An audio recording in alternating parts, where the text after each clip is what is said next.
Hi, good morning, everyone. My name is Richard Reyes-Gavilan. I'm the Executive Director of the DC Public Library. I am thrilled to welcome you all to the beautiful and historic Martin Luther King Jr. Memorial Library in wonderful downtown DC. Yes. I often refer to this building as a building of firsts and onlys. It is the first and remains one of the most significant memorials to Dr. King, named shortly after his assassination.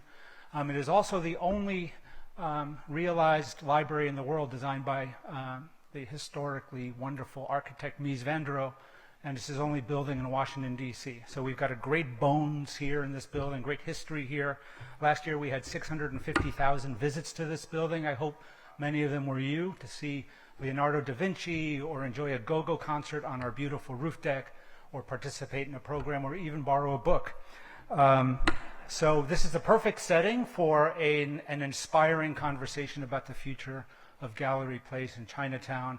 We've got many wonderful people who are going to say a few words, so let's not delay. I'd love to introduce my good friend, Jaron Price, who is the president and CEO of the Downtown DC Business Improvement District. Jaron.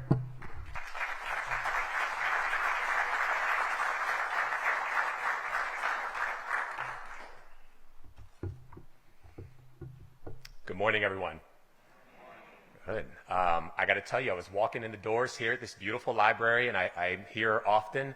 But I know my grandmother would be very proud of me because we spent many a rainy Saturday morning in this library. So felt like my old stomping grounds today. So glad to see you all here. Good morning to you. We're so excited to have you here as part of today's event and the rich discussions that will flow. Our hope is that you will be inspired, you will be encouraged, and that you'll have a space and place to offer your perspective, your feedback, because we're all in this together. So really excited to be here this morning.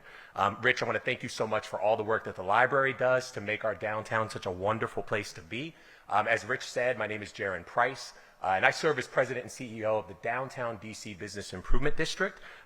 We believe that downtown has to be as clean, safe, and economically viable as possible to help make sure it's a great place for everyone who lives, works, visits, and wants to be in downtown.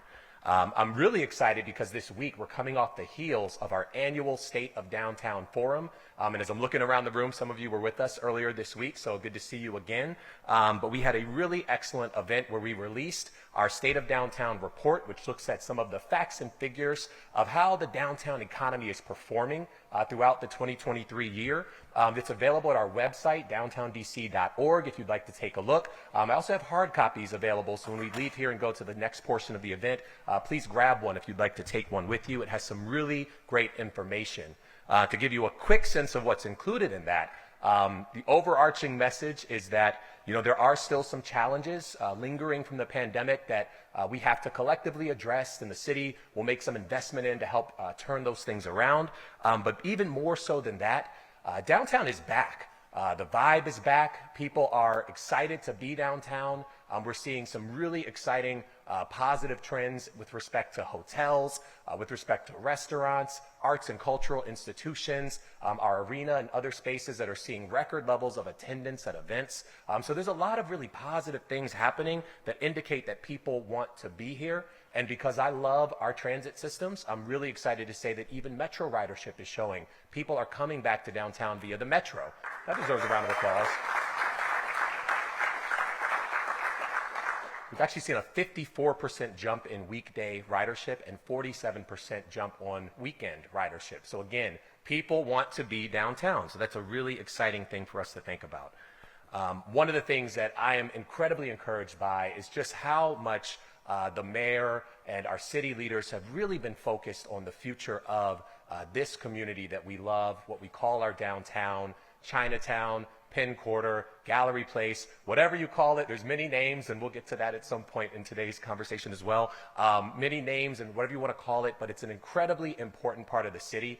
What happens in this community is so important for the overarching economic activity and viability of our city because so much of what happens here feeds into the tax revenues that are generated for the entire city. So the work that we're doing here is incredibly important, and we're excited by the close coordination and collaboration with many partners and with all of you who are in the room today as well. I've been really honored to be a part of the Chinatown Gallery Place Task Force work, being able to focus in some of the discussions around vision, but also recognizing while we want to look forward, we also have to pay attention to what's happening right now today.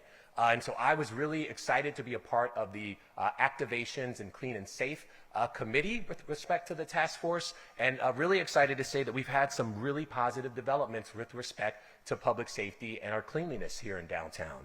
We've heard from many community stakeholders who have expressed concerns about disorder, perceptions of safety, our businesses who wanted to make sure that there is a clear and coordinated response when things take place. And so we're incredibly encouraged by the new safety hub that we have at 7th and 8th Street. Our downtown DC bid was actually able to leverage a Safe Commercial Corridors grant, which we're really grateful to have received from the city, that allows us to get more eyes and ears on the street, so expanding on our SAM Ambassador program and having more people who are walking, monitoring, observing, and documenting what's happening. Excited to say that in the 1 month that this team has been out and about, already they have completed 388 business wellness checks. So being able to check in with our restaurants and our hotels and folks on the ground to say, hey, how are things going? What do you need? How can we be helpful? And helping to build those relationships. There have been 138 instances of graffiti that have been observed, reported, and resolved in that month span. One that I think many of us can relate to when there's those pesky scooters sometimes that can get in the way on the sidewalk. 159 times that our team has been able to find one of those and move it out the way just to make it easier for folks to pass by. May sound small, but all of these things feed into what makes our downtown vibrant, healthy, safe, and clean. And so we're really excited to be a part of that work. I got to tell you, I personally am just over the moon about what you will see here today, because this is the culmination of a lot of conversations and the start to the next phase in this process. And I've been incredibly inspired by the two women who have been co-chairing this amazing task force work. Both are reputable, respected leaders in their respective fields of development, have led major projects throughout the city, and have brought their expertise, their talent, and just their love for DC to every aspect of this work. And so without further ado, I want to introduce the co-chairs of the task force, Jody McLean and Debbie Ratner-Salzberg.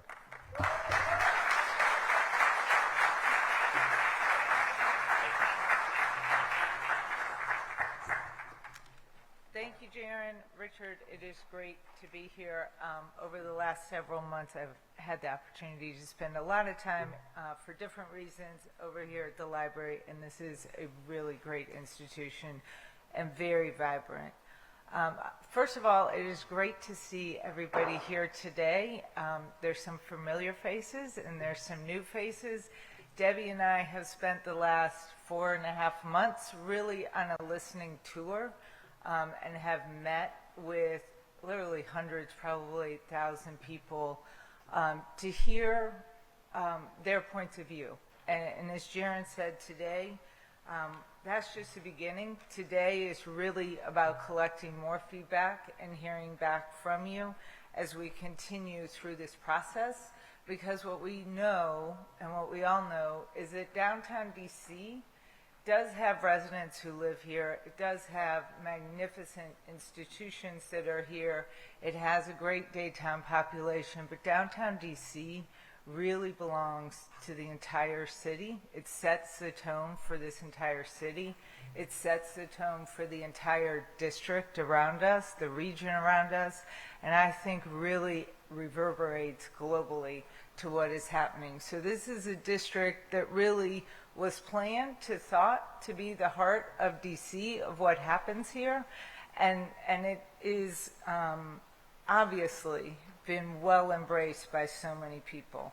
So when the mayor called back in December, I don't think I really knew what I was saying yes to. I think Debbie probably did, because Debbie is much wiser, I've learned. But it was this nation's capital that was so important. And Jaron and I do have this deep passion as an adopted this is my adopted home and have this deep, deep passion for what happens, and it impacts all of us. She also made us a commitment that this isn't about getting reports done. This is really about execution and the empowerment to make sure that this task force is empowered to execute. And so this is a huge step today before we move into implementation, but it is really important that we hear back from you and we make sure we think we're on the right track from the countless people that we've talked to, and I've mentioned that, but we have talked to local residents, we have talked to employers, we've talked to retailers, we've talked to the restaurateurs here, we've talked to housing experts, and we've brought in a lot of global experts to help guide us. I also want to quickly recognize not only my fabulous partner in Debbie Ratner-Salzberg, but we quickly tapped Andy Altman, who is here with us today, to help lead this vertical of the Task Force on Vision. As many of you know, Andy, he was a former director of the Office of Planning under the Williams administration, but he's also served really significant roles globally in leading urban planning. So together we set about thinking about this, listening, and planning a charrette where we really brought in global planners who all, the minute we called them, the second we called, nobody said, what are you doing? Why? They all said yes. Yes, because of the respect for DC. Yes, because knowing the position that DC plays, not in this region, not in this country, but globally. And we learned a lot. We learned a lot from you. We've learned a lot also about downtowns and the trends of downtowns. And the trends that are what are happening, much like in retail, which is really my own placemaking and retail expertise, what we learned about COVID is it just radically accelerated so many trends. Trends that started really in a digital revolution well before 2020. And sort of untethered workers from their desks, their offices, and really have changed the face of what a really vibrant, inclusive downtown needs to look like.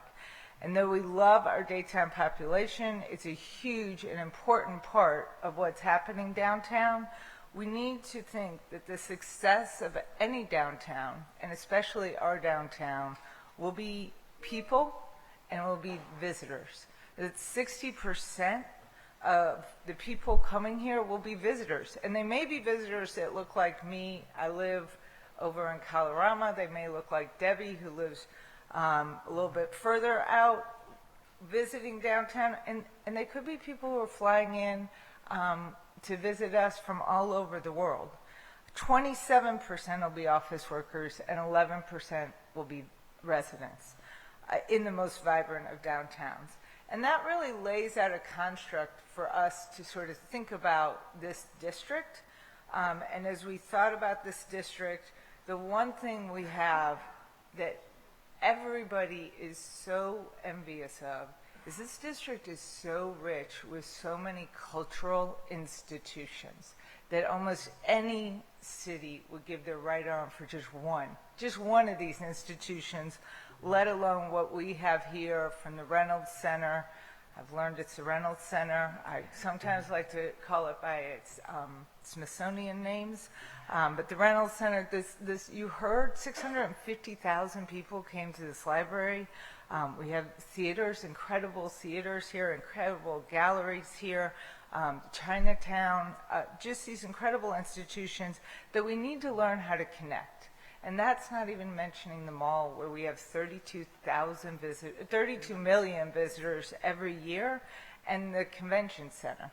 So we need to learn how to really turn this district, turn our great institutions sort of inside out, bring them to life, bring them together in one place. We need to learn how to connect, really, I would say, north of the convention center, all the way from Shaw, all the way through to the mall, bring the mall and all those visitors back here, and think of us as one singular district, one singular place to come and to visit. And I want to just mention and I will eventually turn over to you, Debbie. I do want to just give a quick shout out because these 8 ideas that you're going to hear a lot about today, they were framed by all the feedback we got from our roundtables. They'll be further framed today. They were framed by the research, by the learning. They were also really framed by the planners who came in, by Field Ops, who is a public realm, well known for their work at the High Line, well known for creating community places, SHOP, WXY, Site Lab, Urban Studios, and our own Perkins Eastman. And I saw a few people from Perkins Eastman here, and I'm so grateful for all your work that came into this and helping foster these great ideas. So with that, I'm just really excited to be here. We're excited to hear from you all today, and I'll turn over to you. Thank you.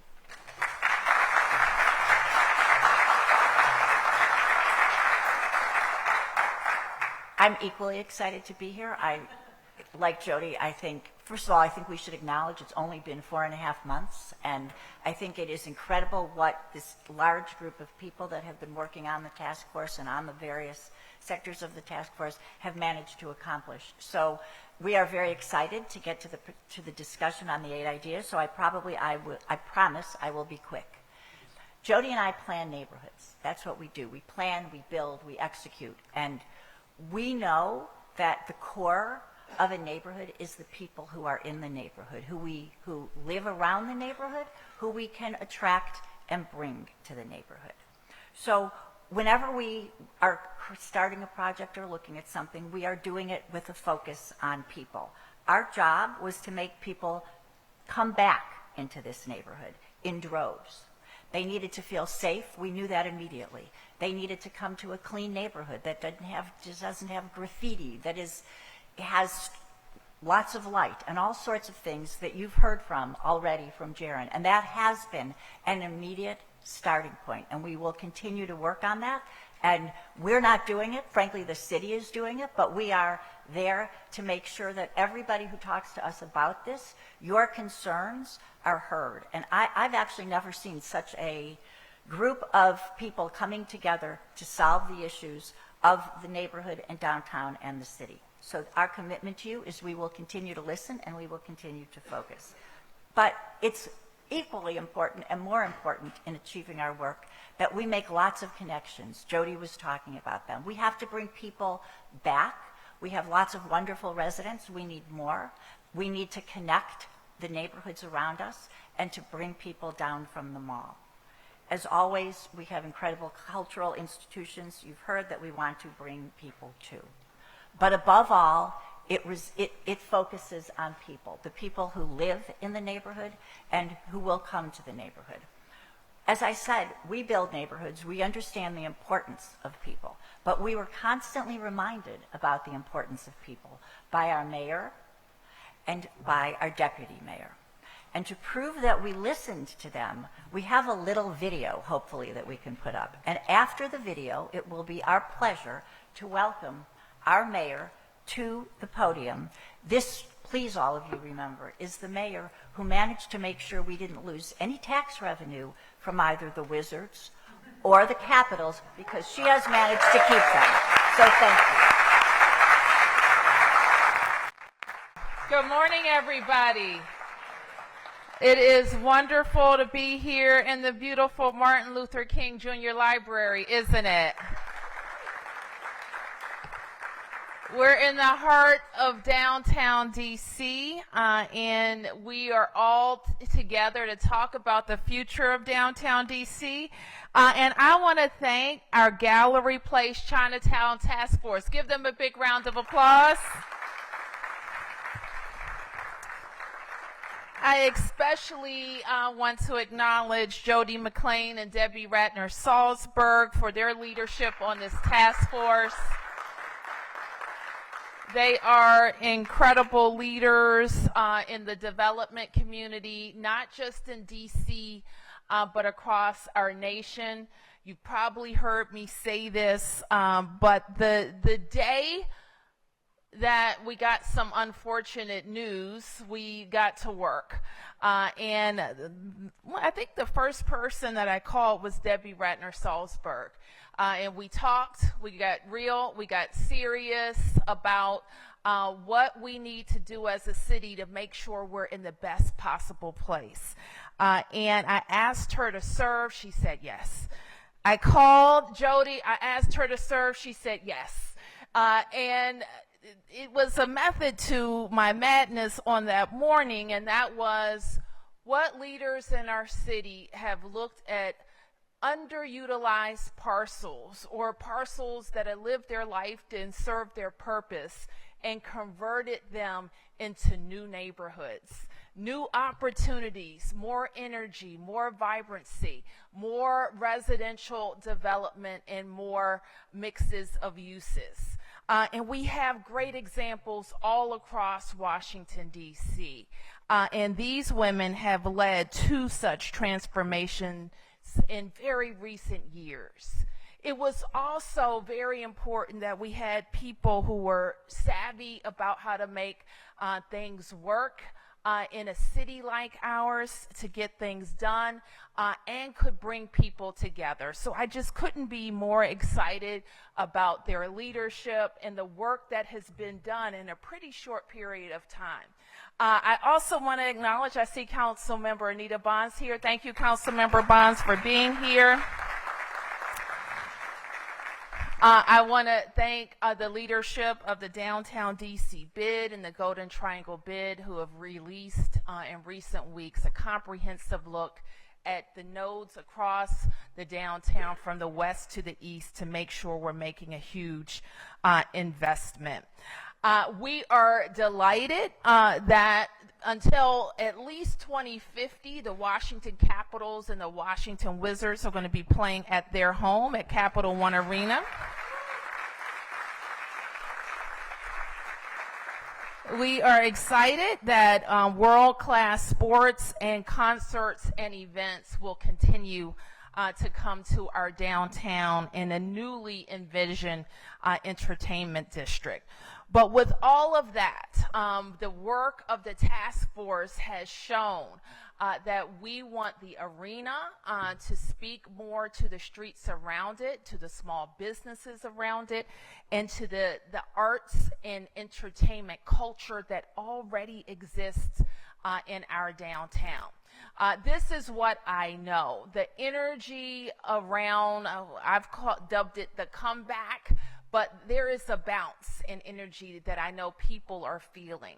The truth is, and Jaron has probably already gone over this with you, but nights and weekends are kind of already at the levels of before the pandemic. Working on the mix of people in our downtown to can't fully replace our office workers, but we are going to keep adding people and events to bring more people in our downtown. We also know that there's so much work being done to reposition underutilized office in our downtown. The Gallery Place Task Force was also focused, and our administration has been focused on how we re-energize our partnership and our promises to businesses in our downtown. And we put those words into action by focusing on crime, focusing on clean and safe activities, and focusing on partnerships to bring events to the area. So that work is paying off. We see that crime trends going in the right direction. We have commitments from all of our private sector partners to work with us on clean and safe activities throughout. And now what has been just really tremendous work from our task force leadership is bringing big ideas and big thinkers and the community and everybody in the government together to take a fresh look at the area that is making up the Gallery Place and Chinatown boundary. To see what an entertainment district looks like, to see what better connections to the National Mall look like, and see how investments, infrastructure investments, people investments, in making this area its own place, what it looks like when we do all those things together. What we also know is that our budgetary commitments to the downtown are robust and reflected in this capital budget. So you will hear many people talk about, especially in this budget time, it's important that the city does a lot of things all at once. But a robust investment in downtown is a must. And we will continue to put interventions in place that allow our downtown to come back, because it is a vibrant, robust, and valuable downtown that allows us to make investments in all 8 wards. So when I saw these presentations, I was incredibly excited, and I know you're going to be excited too. So we look forward to working together, and please share your feedback throughout. Thank you, everybody.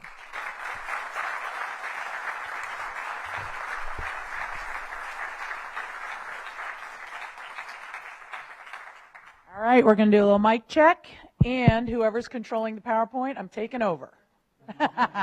So thank you all. I just want to acknowledge for all of you who are coming out on a rainy Saturday morning. My name's Nina Albert. I'm the Deputy Mayor for Planning and Economic Development. It's my pleasure to serve this mayor. It's my pleasure to serve this city. It's my pleasure to be on the task force with Debbie, Jody, Jaron, Rita, and Richard, and so many others that are here today. So thank you. So I also want to introduce my co-presenter this morning. Good morning, everyone. My name's Uwe Brandes. It's been my absolute honor to collaborate with the task force, and I'll be helping presenting the material this morning. All right. Well, we're going to get started. So today we're going to talk about both opportunity and vision. We're also going to make all these slides available, so you'll have them, and we are also videotaping this entire presentation. We'll post it on the website. So if you were inspired by it, if you had a reaction and a comment, feedback, there'll be an opportunity after today to provide some feedback. These are ideas. These are big ideas. This is the beginning of a process where we get to say, hey, how do you knit this existing community that's so rich with so many assets together? So we want to share a little bit of what our process is. So we start by defining some boundaries, and we sort of arbitrarily, we thought about it, but we picked some lines, and it was just to focus our energy and attention. And at the heart of it was the Reynolds Center, also known as the Portrait Gallery and the American Art Museum. And so we started there, and we thought about all of the amenities that it has. It's about 130 acres, 30 city blocks, and there is an existing business population here, more than 1,000 businesses that are within this boundary area, more than 28,000 employees, and 3,800 residents already here. It's already a rich community. And now I'm going to turn it over to Uwe, who is instrumental in facilitating the visioning process. So this has been an amazing process. This is centered around a workshop that we held about 3 weeks ago. And this wasn't just any workshop. This was all of the leaders from the task force and leaders from different professional urban planners, urban designers, and architects coming together to think about what is possible here. And here is a list of the firms. All the material that you're seeing here today is a product of that workshop. We were incredibly blessed to have Richard Florida with us. And Richard Florida, as many of you know, is one of the preeminent urbanists alive today. And he made 2 simple points to us. One is that if you look at downtowns across the country, the role of visitors has been traditionally misunderstood. They are a bigger portion of the people downtown than the residents and office workers combined. So thinking about downtowns as a place to be a host and hospitable to visitors is incredibly important. And then the other point that he made to us is that cities are by nature resilient and adaptive. This is a moment in time to think big and think about the future of the downtown. And as we start, as any good urban planning process in Washington, D.C. does, we start with the L'Enfant Plan. And very quickly we see that not only is Gallery Place Chinatown in the center of the city today, it was in the center of the vision of the city over 200 years ago. It is strategically located directly between the White House and the Capitol building, and is truly the heart of the city. And as we think about Gallery Place today, it is bounded by four corners of urban activity. We think of the whole cluster of uses around the White House. We think on the other end, all of the activity and the real huge number of visitors coming into the city at Union Station. Incredibly important is the convention center, but the real big untapped opportunity here is to connect to the National Mall. The National Mall is the anchor of the visitor's experience to Washington, D.C. As was already said, this area is host to extraordinary institutions, cultural institutions, arts institutions, and those institutions are not just important to us here in the city. They're not just important national leading institutions, they're global institutions in and of themselves. And so thinking about how these institutions work together is a key opportunity. And this context, the context of Gallery Place, is unlike any other across the Washington region. So we have amazing walkable environments. We have the entertainment and the destinations that exist in Gallery Place already. We have a cultural authenticity and diversity that you cannot find anywhere else in our region. So this is an important urban environment unlike any other. And it's at the center of the region. There is no better accessible place in our entire region than Gallery Place Chinatown. We have a subway stop named after the area, and it is in the minds of people who live across our entire region. So now I want to talk a little bit about community. We have a big goal in the DC Comeback Plan of bringing more residents into downtown. And these pink dots that you're seeing are where individual households already exist. And so you can see that out in that black boundary area, the outer black boundary, that encompasses a big portion of downtown. And you see a lot of white space, not a lot of residents. But when you go into that inner black dotted circle, that's the study area that we've been looking at. You can see that there's already a density of residents.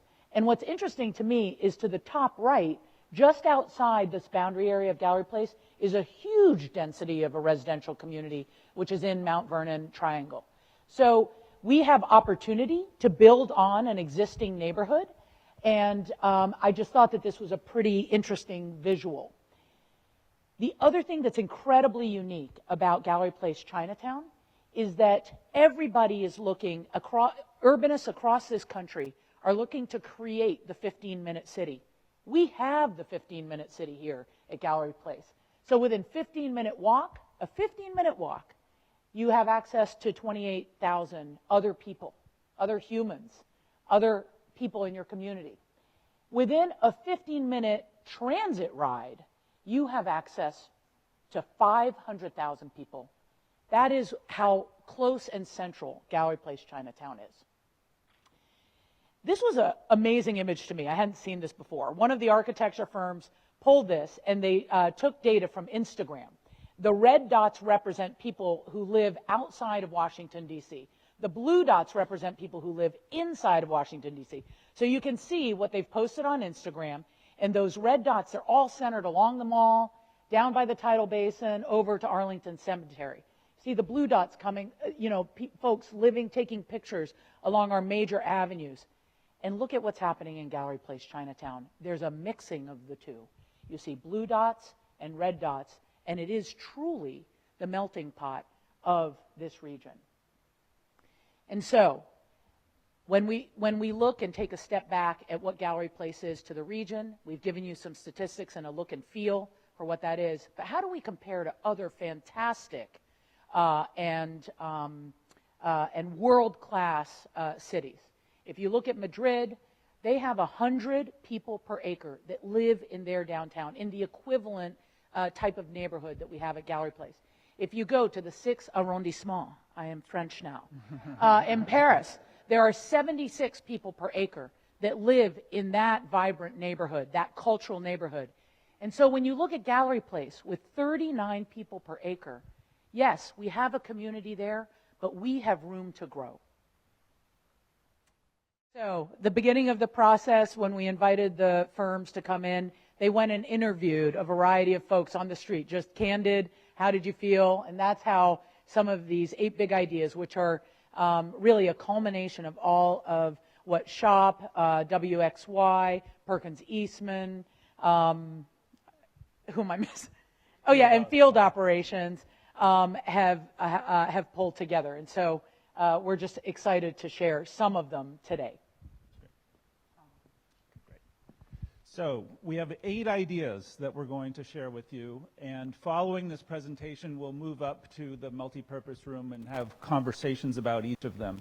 So I'm going to start with the first. And the first is really the idea of the gallery square and gallery walk. And this idea is predicated on this extraordinary cultural corridor that exists within our city. I think we are all very familiar with this, but we don't realize how much culture is concentrated in such an organized way, crossing the mall from the Hirshhorn Museum all the way up to the convention center. And all of these institutions in these very special places are organized along 8th Street. Hey, Uwe, can I just say, I thought what was really interesting when I saw this is that it starts at the Hirshhorn and it goes museum, garden, museum, garden, museum, garden. And doesn't that start to inform how we weave these things together? So if we look at 8th Street today, you know, it's not well used. It's pretty underutilized. It is important. There are some buildings that have their loading off of it. So it plays a role in the city, but it is dramatically underutilized. Next slide, please. If we think about how this street might be reimagined, we think about pedestrians. And we think about an opportunity to weave pedestrians and vehicles together, but in a way that creates an absolutely unique experience. An experience that will connect you from the convention center down to the gallery and from the gallery down to Pennsylvania Avenue. The thing that, so my job, the government's job is to implement these big ideas. And what I thought was really interesting, and Perkins, I think Matt Bell, I think you might have done this little sketch, which is right now on the bottom little sketch, the cars are in the middle and we have 20-foot sidewalks on either side of the road. And this is on the current conditions in 8th Street. But you could flip that with the same width of the street without disturbing any of the buildings, and you could maintain the road access so that you can get into the loading docks, so you can get into the parking lots for those buildings, but put the pedestrian down the middle. So if we look at what exists there today and imagine what it might be, dramatically different environment. An environment that not only is a very pleasant and gracious pedestrian experience, but also an opportunity to enliven and really reposition the ground floor uses of all of those buildings along 8th Street. There are so many wonderful examples from around the world where arts have infused civic spaces like this, and this will be a theme you hear from us throughout this presentation. But this is really an opportunity to not only think of the stories that are told within these cultural institutions, but to think about how we can tell our own stories in the civic and public realm of this neighborhood. Here's a diagram that shows the easy walking distance from Mount Vernon Square down to the gallery. It's an easy 5-minute walk. And importantly, for those of you that know the neighborhood well, you see that in that first block south of the Carnegie Library, this is already starting to happen. People realize that these are spaces that can be utilized and repositioned in very exciting new ways. So moving on, it's not just the corridor, but really an extraordinary opportunity to go back to the origins of thinking about how Pierre L'Enfant thought about our city, and that is to create a civic square, a square that we're calling Gallery Square. And this square would involve the very important redesign of the public realm around the gallery, but it would also, and you see in the diagram in the lower left, be about creating active uses in all of the buildings around the square. So you have an anchor of this amazing cultural institution, an extraordinary public realm around it, and active uses framing the entire public realm. This is just one idea of what it might look like, and really repositioning this part of the city not only as a destination in the buildings, but a destination in the public realm. Today, and what it might look like in the future. Again, so many wonderful examples. We only need to go to London to look at Covent Gardens, look at Bryant Park in New York City. So many ways to think about how a public square in the center of the city might create dramatic and exciting new opportunities. What I also thought was great, we invited the director of the Smithsonian, who's in the Reynolds Center, and engaged her about, actually there were several people that were there, engaged them about how do we get access to those stairs, right, that go up to the portrait gallery and to the American Art Museum. And you can see here images of those stairs becoming part of the civic space, about becoming part of the public realm, and they were incredibly excited about that. Can I say we had a great celebration not long ago of the Caps winning the Stanley Cup. And this square, while we've introduced intimate elements and moments, everyday experiences also become host to those great citywide, region-wide celebrations. Okay, so that's going to lead me to talk about the arena and thinking about how the arena interacts with the neighborhood. Over 20 years ago, the arena had a major role in revitalizing this area, and 20 years later, it's now starting to need a refresh, which is why we're making such a big investment in the arena. Right now, it is a box. It's also a solid wall. And so the team has, and Monica is here, and I'm sure other members of the Monumental Sports team are here, are looking at how do we engage all four sides of the arena and bring it to the neighborhood. And we look to other examples, one in Sacramento, where that ground floor plane interacts much more with the public realm around it. This is how they are looking at things. How do we activate 7th Street, 6th Street, and F Street? On the top, you can see how it becomes at a neighborhood scale, on an everyday scale. And on the bottom, you can see that when there are events, perhaps there's a way to bring what's going on inside the arena, the game, the show, out so that the public can also experience it and see it. There's a big focus on F Street because it's the major entrance to the arena, and how do we allow that to become like the red carpet, right, to the entrance. We already see that there's the effect for Nats Park. Everybody comes down Half Street, you get an experience, you pick up a bottle of water, you buy a cheap, hat, you buy a new jersey from the team, but it's a whole thing where you feel like you're entering into an experience. And couldn't F Street be that for us here in Gallery Place? So I want to move on now to 7th Street. 7th Street is incredibly important.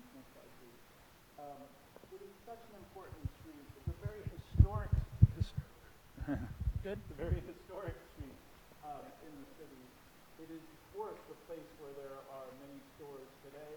Unfortunately, many of them vacant. But 7th Street is opportunity to be the spine of Gallery Place. The spine of Gallery Place, next slide, please. Has an opportunity to really become much more people-oriented. We've seen this transformation happen in other commercial corridors. There's a lot of experimentation that occurred during the pandemic of how to connect retail to the public realm. There are lots of opportunities to really reinforce 7th Street as that commercial spine. The spine that connects not only, go back a slide please, not only the neighborhood itself, but connects all the way down to the waterfront, to the wharf, and all the way up into Shaw and even up to Georgia Avenue. So this is an incredibly important corridor in the city. Now, Jody talked about this challenge of how do we get people off of the mall and up into the neighborhood. And there needs to be a lot more thinking. We don't have all the answers today, but we know that this connection between the mall up into the Gallery Place neighborhood is incredibly important. And so we can think of some form of micro-mobility or new mobility system that allows for people to better connect, of course, also walk up into the neighborhood. And that system might actually connect all the way down to the wharf. So more thinking, more planning necessary for this, but this idea of people being able to easily access mobility up into Gallery Place is incredibly important. And I mentioned even that area along Pennsylvania Avenue, and the National Capital Planning Commission is currently working on the reimagination of Pennsylvania Avenue. So it's not just about Pennsylvania Avenue itself, it's about how we cross Pennsylvania Avenue and connect those 35 million people that are on the mall up into the Gallery Place Chinatown neighborhood. And so lots of opportunities for activation, much better streetscape design, and really you can think about it as either a string of pearls or breadcrumbs, activities that allow people to kind of gradually move up into the neighborhood off of the mall. So now I want to talk about, first of all, I have like a booming voice. Yes. I'm going to have a boominger voice. I want to talk about the fourth big idea, which is botanical streets. So when people come and visit today, there's a lot of concrete. DC is a hot summer, isn't it? And so we know that heat and temperatures are rising. We also know that the drainage basin in the city actually starts to funnel towards the mall, and it passes through Gallery Place. And this is a picture from 2019, from the last kind of big rainfall. So it is real. The heat and the water accumulation is real. Okay. Hold on, let me pose. I'll do it. So what if our street system here were to be a way to capture a lot of the water and also an opportunity to provide shade and protection from the heat? And we have an incredible zone and opportunity of native plants and trees that could line this entire grid of streets throughout this neighborhood. We talked a little bit about Las Ramblas and what if we were to make that 8th Street a totally pedestrian street. How do you integrate the urban environment, the artistic environment, the cultural and civic environment, and populate it with a richness and density of trees? Here are different examples of treatments, large and small, that use the walls, that use the roads, and that use and bring, and use planters. So you can introduce greenery in more expansive ways, as well as like really intimate and easily implementable ways. Okay, big idea number 5, Judiciary Gardens. Okay. Judiciary Gardens. Big idea number 5, Judiciary Gardens. We know it as Judiciary Square, but can we reimagine it as Judiciary Gardens? Judiciary Square is an incredibly large area that in the evenings, on the weekends, is virtually vacant. What if we kind of harken back to this tradition that we have in the United States of the courthouse in the park. And think about Judiciary Square, not only as an incredibly important institution within our city and nation, but also as a place for community, a community enhancing resource, a place where people could go and take respite. This is never going to be a park, a recreational park in a kind of traditional park sense. This is going to be an opportunity to think about this as a gardens, as a place of reflection, as a place to go and heal. Many examples of this, and we can think of two in our own city that are incredibly beloved. One is the Smithsonian Gardens around the Smithsonian Castle, which is a national demonstration of extraordinary horticulture. Or we can think about Frederick Law Olmsted's Capitol grounds, that is part of the Capitol building, but also serves as an incredibly important neighborhood resource. So that is Judiciary Gardens. So we can't talk about Gallery Place Chinatown without talking about Chinatown. So Chinatown's histories all over the United States was a place where immigrants who were coming into the city would come and find a community together. And so as it's evolved and the Chinese community has been integrated and has been long-standing here in the United States, the role of Chinatowns change. So we have today strong symbols throughout Chinatown, both in the characters and the gate, which is so iconic. But what we now need to reintroduce is the activity and the celebration of culture. And so we've already started with the night market, right? So how do we make that a regular thing, a regular experience that people want to come to all the time? What if 8th Street and 7th Street closed down on Friday nights? There aren't games, Monica. But how do we integrate the night market so that it really becomes a beloved experience that people come to regularly to experience food? And it's not about choosing which. It's about how do we include all the services that are needed in the neighborhood. Yeah? No, this is working. We just lost you. What about now? Okay. All right. Technical challenges are real. Okay. But what if we also introduce new brands, new boutiques, new businesses to this area that reflected and evolved the offerings? I always think of great festivals. This is how you celebrate culture. And the Chinese culture is rich with many, many, centuries. And there are beautiful, iconic, vibrant activities that go on, particularly around the Lunar New Year. So how do we build off of that? And food. How can we not talk about food when we think about Chinatown? And it can be the food that you go to in a restaurant, but it also needs to be the grocery store that speaks to that community. It could be an experience, like the night market sugar painting in New York. So it's interactive and engaging and educating. And then we've always talked about wanting the community to have a place, to be part of place. And so we can imagine the types of public spaces, parks that are designed for community, events that are designed for the Chinese community, and stores that meet the needs of the community. And then we've started to look at all of the different alleyways that exist throughout Gallery Place Chinatown.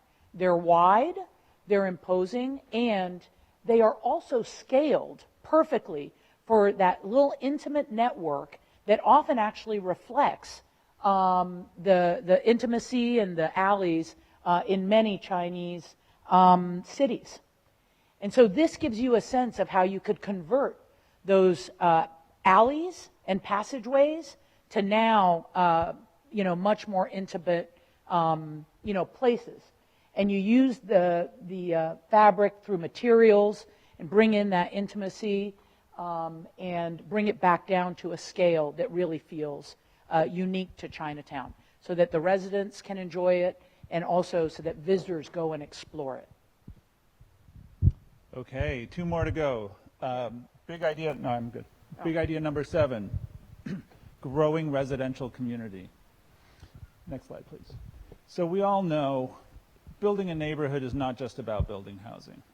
There are so many different ingredients that go into creating a livable, wonderful neighborhood. And so we have to think about those different ingredients as we think about Gallery Place, Chinatown. Next slide. The architects did some initial analysis, and only through office to residential conversions and selective infill development of existing areas, we believe that there's a potential of up to 7,000 additional units of residential housing in the Gallery Place, Chinatown area. And so that's important. But here's something that we really learned along this way. There are long-term 3 amazing opportunities to really rethink the relationship between residential living and the downtown. And these are the 3 large federal sites. One of them is already going through a process to change uses, and that is the FBI building site. And so we see the FBI building today, and next slide. What if we rebuilt it? What if we reimagined the FBI building as a neighborhood node, as a place supporting community, a place with new connections between different places in the downtown, a place with new community amenities, whether it be retail or also schools, recreation facilities, things, those ingredients that you really need to create a sustainable neighborhood, and then of course additional residents on those sites as well. Each of these 3 big sites, the FBI building, the Department of Labor site, and the General Accounting Office site, are approximately the same size as City Center. I mean, this is a very big transformation of the neighborhood over time. These are not going to be short wins. These are going to be long-term opportunities. So here's the GAO building. What would it be like to have community uses on that site? What would that mean for Chinatown? That would be really interesting because it would be adjacent to Chinatown, an opportunity to extend Chinatown further. Next slide, please. Okay, so we're up at the last, but not last idea, just the last compilation. So the question is, how do we bring vibrancy today? We know that there's a variety of different ideas that we've introduced, but we want to get started. We're impatient that the residents that live here, that the people who want to come and visit Gallery Place have an experience that's delightful, that's meaningful, that's useful to them today. So we talked about introducing different types of markets that could be offered today. We talked about taking vacant parking lots or empty spaces and activating them for families, because that's ultimately who we believe we can serve and we want to have come. Talked about bringing in block parties and bringing community together. What is right now a foreboding large concrete area could be activated with events of scale. We talked about, and actually, there's already yoga in the park and things like that.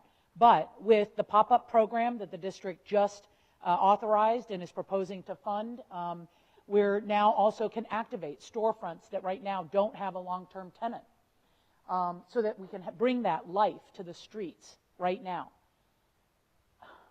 Sorry. And then we want to introduce wonder, to have every day an experience, whether it's designed for children, whether it's designed for people who need to go to the grocery, and pick up services and meet each other out on the street, or whether it's to showcase some of our local talent. All of those things are part of immediate activation. And there's lots and lots of different ideas, whether it's beautification, whether it's bringing performance into the street, or whether it's through markets that we can start activating today.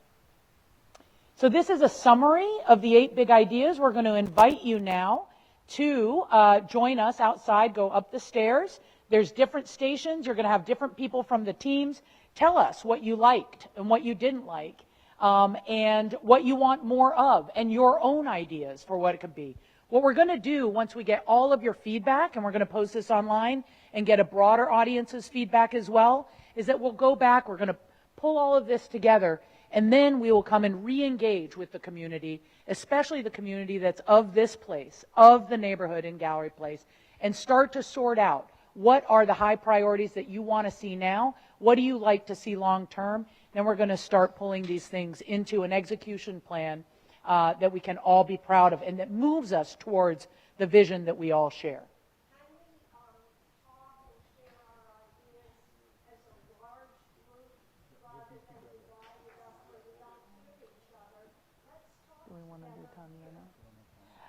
I think, unfortunately, right now we don't have enough time, and there are a lot of people. But I'm happy to try and figure out how to make that happen. But we will reconvene people. I just want people to know we will reconvene people once we've pulled kind of a broad set of ideas together. We just don't have time right now. What's that? Okay, we'll take 5 questions. Ma'am, would you like to start?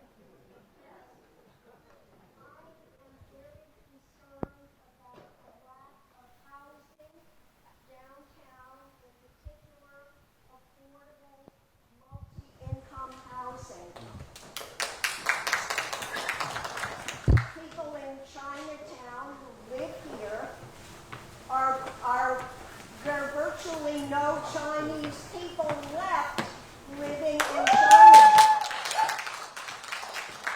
I'd like for the building they live in now that's about to be sold for a hotel to remain a residential space for the people who live here, for the many Chinese who were displaced by the development that has taken place there.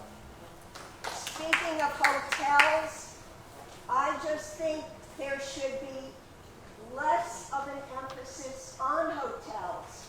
I know you've shown that 80% of people who come are visitors. But the most important slide that I saw was the one that showed residential use of downtown areas in other cities. So it went from, 80, 79% per acre, people living in downtown areas of other cities, to DC, only 39% people per acre. Per 100. And I just think housing is what makes a neighborhood. Tourists and hotels don't make a neighborhood. Those people who visit come and go. Thank you. Thank you. By the way, you are expressing our goal and our desires. So thank you very much. Let's make sure to hear. It should be more than entertainment.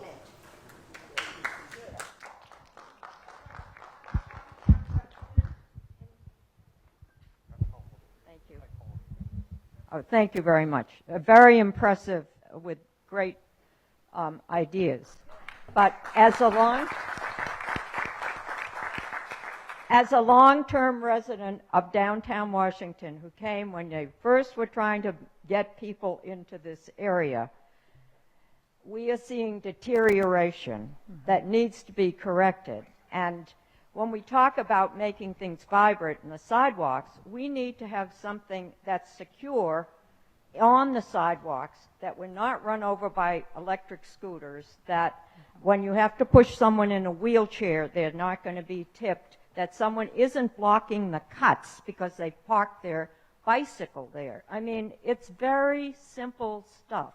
Yeah. But we need to get that cleaned up immediately, and how are you going to handle all those people on the existing sidewalks in this area without making some real, and on top of it, we need amenities. We have no food store to walk to. We need basic amenities to bring, if you're going to bring in these people. Thank you so much. I hope that you guys saw a little bit that we are aspiring to that.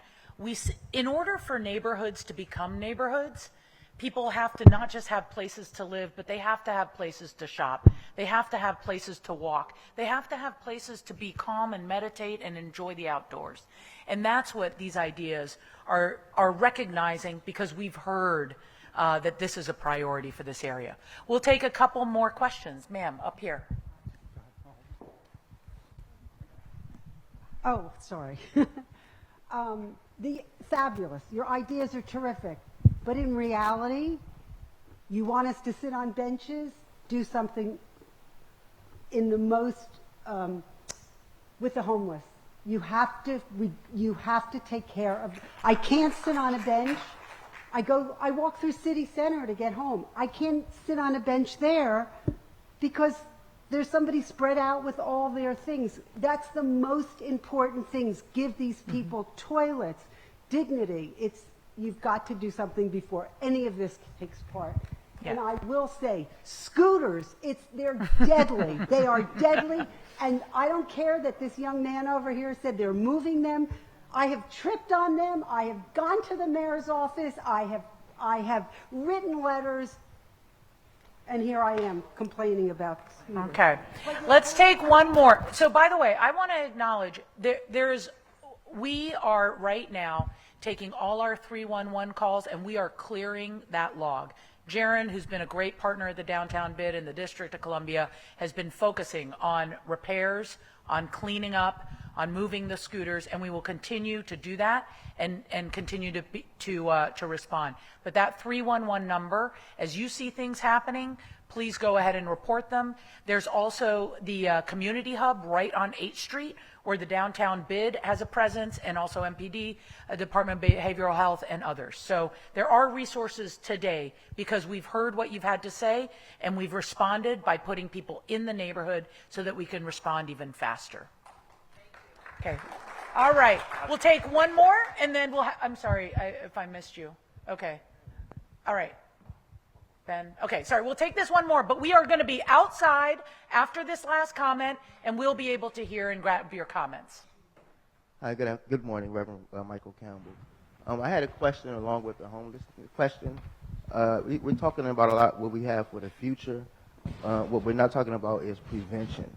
When it comes to homelessness and when it comes to crime, we're talking about a community hub, a corridor right there, a safety corridor.